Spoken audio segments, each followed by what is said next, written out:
Good afternoon, everyone. Good afternoon. Please have a seat. Kyle, thank you for those words and for your work. I had the great pleasure of spending a little bit of time with Kyle and his colleagues on the other side of this tent talking about their work. And it's extraordinary what you guys are doing. It's highly skilled work. It is transformational work. I asked Kyle to explain a little bit about, if you're talking with folks to help them understand what it involves, what do you talk about? How do you feel about it? And he said, it's more than a job. He said it's a lifestyle. He said it takes time away from your family, but you make incredible friends that become like family in terms of being on the ground and doing this work. So Kyle, thank you so very much. Thank you. If we can applaud all that he and his colleagues are doing. And thank you to all the linemen of the IBEW. I will say it is great to be back in Arizona. Governor Katie Hobbs, I want to thank you for your leadership and for welcoming us to this beautiful state. We are joined today also by two true champions in the fight against the climate crisis, and of course that is the Secretary of Energy, Jennifer Granholm, and the Secretary of the Interior, Deb Haaland. Thank you both for your leadership. Thank you. And it is also good to be here with the leaders of 10 West and CAISO. Thank you for all that you are doing. This is truly a partnership. So, when I was a child, my family would take road trips, like I'm sure many of us. And I remember sitting in the back seat of my mother's Dodge Dart. It was yellow. She let us pick out the color. And we'd be sitting in the back seat, me and my sister, and trying to, figure out how to occupy the time. I'll date myself by saying sometimes we would occupy the time by counting how many VW bugs that we saw drive by. People are nodding. But also sometimes just looking out the window, and I remember watching the miles and miles of electric wires flash by the window. And it was kind of mesmerizing to just see those lines as we were driving the roads. And those wires, they seemed endless. Well, let's think about it. Today, America has more than 500,000 miles of transmission lines, enough to wrap around the globe 24 times. These lines connect the power plants where electricity is created to homes and businesses and schools and hospitals across our nation. Think about it. Every time you turn on a light or charge your laptop or plug in your air conditioner or put leftovers in the fridge, you rely on the power delivered by our nation's network of transmission lines. And that network is in desperate need of an upgrade. So America is at the start of an historic transition away from fossil fuel plants that pollute our communities and toward cleaner and safer energy sources. Today, on the plains of Kansas, off the shores of New York, and in the deserts of Arizona, our nation is building new sources of energy. In particular, new wind and solar farms, which generate clean power for millions of families. But there's a challenge. Those wind and solar farms are often far away from the communities that they power. In many cases, the infrastructure we need to move clean electricity from where it is created to where it is most needed has not yet been built. And so, to create our clean energy future, we must construct thousands of miles of new high-voltage transmission lines all across our country. And that is why we are here today.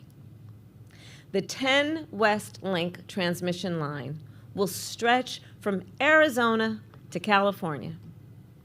It will deliver electricity from wind and solar farms out here in the desert to big cities like Phoenix and Los Angeles and San Diego, and to rural communities like Blythe and Quartzsite. This electricity will be clean electricity. Solar panels and wind turbines do not produce toxic fumes that poison our air or dangerous chemicals that poison our water. And the energy delivered by these lines will not just be cleaner, it will also be cheaper. On average, you see, clean electricity is less expensive than electricity generated from traditional sources. And more transition to transmission lines means more clean energy for our communities. And that means more money in the pocket of the American people. More money to buy groceries, to invest in home repairs, to pay for your kids' college, and to save for your retirement. New and upgraded transmission lines will also help make sure communities have enough power to meet peak demand, which will increase energy reliability, which means it will help prevent against that one bad storm or wildfire that knocks out the lights. That's fewer blackouts, fewer summer nights without the AC, and fewer of those cell phone alerts that tell you to turn off or reduce non-essential power so the grid doesn't overload. And all of this also creates jobs, good paying jobs, union jobs, jobs for IBEW linemen who will build and repair these lines, jobs for young people looking to start a career in clean energy and the clean energy economy, jobs that will help our nation finally take on the climate crisis as the crisis that it is. You know, for years, we have witnessed the impact of the climate crisis. For years, we have also experienced the impact of the climate crisis. Communities have been wiped out by wildfire, destroyed by hurricanes, and choked by deadly heat. Here in Arizona, record-breaking droughts have made access to clean water increasingly uncertain. In my home state of California, over the last month, records have been set.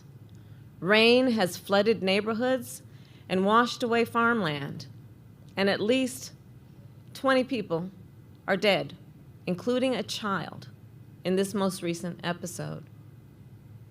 And yet, for far too long, our nation has not acted with the urgency the climate crisis demands. And here's the thing. It's not because the science has been unclear. Scientists have warned us for years about the dangers of greenhouse gas emissions. It's not because we lacked solutions. We know how to reduce our emissions and protect our communities. No, none of that. It's because we have failed for so long to have folks who are fighting for action. You know, so many so-called leaders who lacked the political will and courage to act.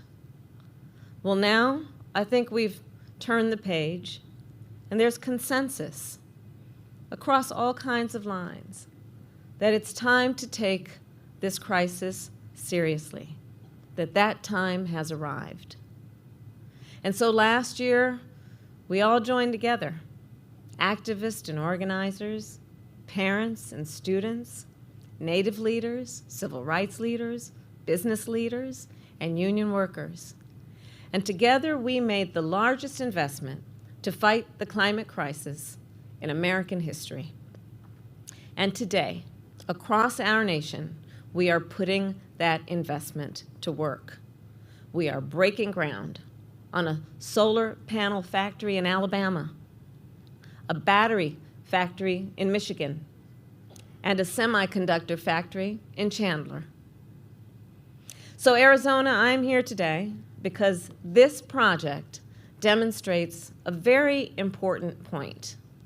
It shows that when we invest in climate, we also invest in families, in communities, in opportunity and prosperity for all people. When we invest in climate, we build a safer, cleaner, healthier, more just, and more prosperous country. When we invest in climate, we invest in America. May God bless you, and may God bless the United States of America. Thank you all. Thank you. Thank you.